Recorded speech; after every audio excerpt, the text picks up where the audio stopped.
Electoral bonds रद्द. Electoral बॉन्ड्समुळे माहितीच्या अधिकाराचं उल्लंघन.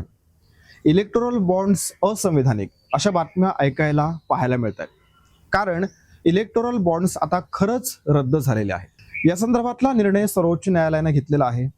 मुळातच हे इलेक्टोरल बॉन्ड्स घटनेला अनुसरून नाहीत, नियमबाह्य आहेत. त्यामुळे सर्वसामान्यांना जो माहितीचा अधिकार प्राप्त झाला त्याचं उल्लंघन होत असल्याचं कोर्टानं म्हटलेलं आहे. त्यामुळे केवळ केंद्र सरकारच नाही तर सर्वच राजकीय पक्षांना हा फटका आहे. कारण केंद्र सरकार बरोबरच बाकीच्याही राजकीय पक्षांनी इलेक्टोरल बॉन्ड्सचं समर्थन केलं होतं. न्यायालयाने नेमकं काय म्हटलं आहे हे तर आपण पाहणार आहोतच, पण रद्द होणार असले तरी इलेक्टोरल बॉन्ड्स असतात तरी काय, त्याचे फायदे तोटे काय, या सर्वांचा आढावा घेऊ. त्यासाठी हा व्हिडिओ स्किप न करता पूर्ण पहा.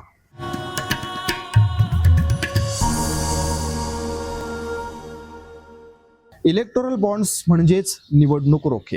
राजकीय पक्षांना जो निधी मिळतो त्याला इलेक्टोरल बॉन्ड्स म्हटलं जातं. म्हणजे सोप्या भाषेत सांगायचं तर इलेक्टोरल बॉन्ड हे राजकीय पक्षांना देणगी देण्याचं आर्थिक साधन आहे. अशी एक प्रॉमिसरी नोट जी भारतातला कोणताही नागरिक किंवा कंपनी स्टेट बँक ऑफ इंडियाच्या ठराविक शाखांमधून खरेदी करू शकतो आणि आपल्या पसंतीच्या कोणत्याही राजकीय पक्षाला अनामिकपणे देणगी देऊ शकतो. ही निवडणूक रोख्यांची योजना सरकारनं सगळ्यात आधी 2017ला जाहीर केली आणि जानेवारी 2018 मध्ये प्रत्यक्षात लागू केली. तत्कालीन अर्थमंत्री अरुण जेटली यांनी ही योजना आणण्यामागचा हेतू त्यावेळी सांगितला होता. पण तुम्हाला माहिती आहे का, ही योजना लागू होण्याआधी देणग्या कशा स्वरूपात मिळायच्या? तर चेकच्या स्वरूपात या देणग्या राजकीय पक्षांना मिळत होत्या. जी रक्कम दान होत होती त्याची माहिती संबंधितांच्या वार्षिक खात्यात ही केली जात होती. देणगीदाराचं नाव, मिळालेली रक्कम याची माहिती राजकीय पक्षांकडून निवडणूक आयोगाला दिली जात होती. त्याआधी तर राजकीय पक्षांकडे पावती पुस्तिका असायची. घरोघरी जाऊन पक्षासाठी निधी गोळा केला जायचा. आता या इलेक्टोरल बॉन्ड्सचं स्वरूप बघूया. कोणत्याही देणगीदाराकडून म्हणजेच ज्याचं KYC डिटेल्स आहे अशा देणगीदाराकडून हे निवडणूक रोखे खरेदी केले जाऊ शकतात. विशेष म्हणजे इलेक्टोरल बॉन्ड्समध्ये पैसे देणाऱ्याचं नाव नसतं. आता किती देणगी देत आहे ते बघा. या योजनेच्या अंतर्गत स्टेट बँक ऑफ इंडियाच्या ठराविक शाखांमधून 1,000 रुपये, 10,000 रुपये, 1,00,000 रुपये, 10,00,000 रुपये आणि 1 कोटी अशा कोणत्याही मूल्याचे निवडणूक रोखे खरेदी करता येतात.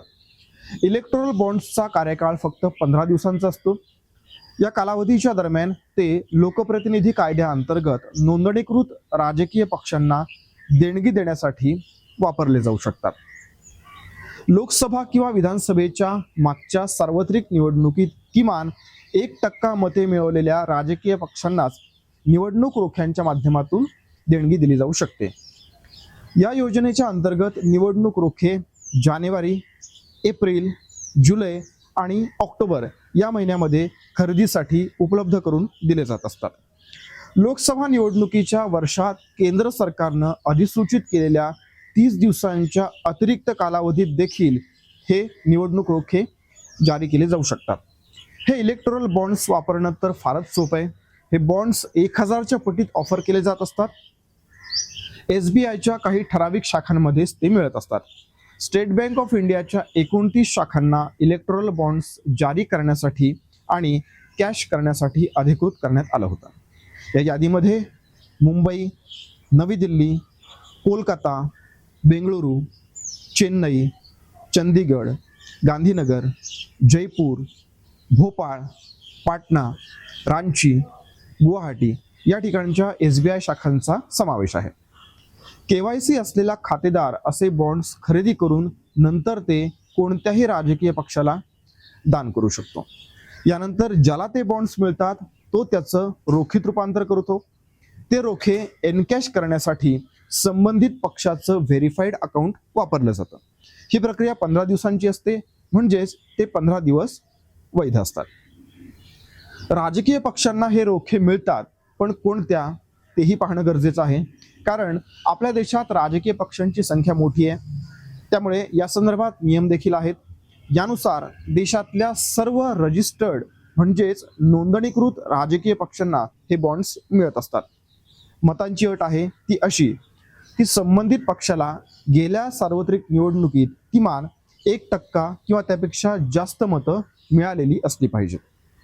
इलेक्टोरल बॉन्ड्सच्या माध्यमातून काळ्या पैशाला आळा बसणार, निवडणुकीत देणग्या म्हणून दिलेल्या रकमेचा हिशोब ठेवता येईल, निवडणूक निधीत सुधारणा होईल असं सरकारचं म्हणणं होतं. केंद्र सरकारनं आपल्या प्रतिज्ञापत्रात देखील असं म्हटलं होतं की निवडणूक रोख्यांची योजना ही पारदर्शक आहे. पण या योजनेवर काँग्रेसच्या नेत्या जया ठाकूर, मार्क्सवादी कम्युनिस्ट पक्ष आणि NGO असलेल्या असोसिएशन फॉर डेमोक्रॅटिक रिफॉर्म्स म्हणजेच ADR यांच्यासह 4 जणांनी इलेक्टोरल बॉन्ड संबंधी याचिका दाखल केल्या.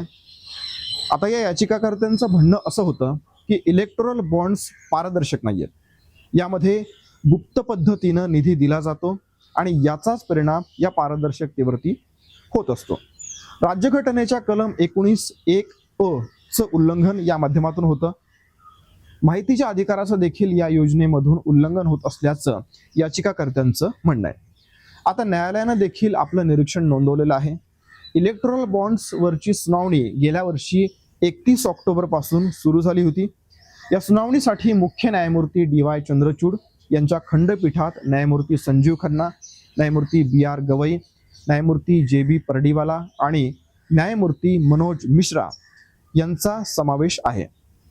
घटनापीठानं 31 ऑक्टोबर ते 2 नोव्हेंबर या कालावधीत दोन्ही पक्ष आणि विरोधी पक्षांनी दिलेला युक्तिवाद ऐकून घेण्यात आला. 3 दिवसांच्या सुनावणीनंतर न्यायालयानं 2 नोव्हेंबर रोजी आपला निर्णय राखून ठेवला होता. न्यायालयानं या संदर्भात निकाल देताना काय म्हटलेलं आहे बघा. बँकांनी इलेक्टोरल बॉन्ड्स देणं थांबवावं. 2019 पासून देण्यात आलेल्या इलेक्टोरल बॉन्ड्सचा तपशील SBIनं निवडणूक आयोगाला द्यावा. राजकीय पक्षांनी देखील 2019 पासून किती इलेक्टोरल बॉन्ड्सचं रोखीत रूपांतर केलं याचा तपशील द्यावा. 3 आठवड्यांमध्ये ही सर्व प्रक्रिया करावी, म्हणजेच निकाल लागल्याच्या नंतर. पुढे 13 मार्च 2024ला निवडणूक आयोगामार्फत या संदर्भातली माहिती प्रसिद्ध केली जाईल. त्यानंतर 15 दिवसांची वैधता असलेले बॉन्ड्स याचं पैशात रूपांतर झालेलं नाही असे बॉन्ड्स खरेदीदाराला परत करण्यात यावेत. SBI हे सर्व पैसे परत करेल असं एकूण निरीक्षण न्यायालयानं नोंदवलेलं आहे. सर्वोच्च न्यायालयानं हा निर्णय दिल्यानंतर खरं तर सर्वच पक्षांना याचा फटका बसणार आहे, कारण राजकीय पक्ष याचं समर्थन करत होते. काहींना यात आक्षेप होता, मग त्यांनी यावरती याचिका दाखल केली. आता सर्वोच्च न्यायालयानं सरकारच्या विरोधातल्या सबमिशनला सहमती दर्शवली आहे. योजनेची निनाविता सुनिश्चित करण्यासाठी ज्या दुरुस्त्या करण्यात आल्या होत्या त्या रद्द करण्यात आलेल्या आहेत आणि त्या आधारे योजनाच रद्द करण्यात आली. हा व्हिडिओ आवडला असेल तर लाईक करा, शेअर करा, चॅनलला सबस्क्राईब करा. तुमच्या प्रतिक्रिया आमच्यासाठी महत्त्वाच्या आहेत, त्यामुळे कमेंट नक्की करा. त्याचबरोबर आमच्या Facebook, X आणि Instagram पेजला फॉलो करायला विसरू नका. धन्यवाद.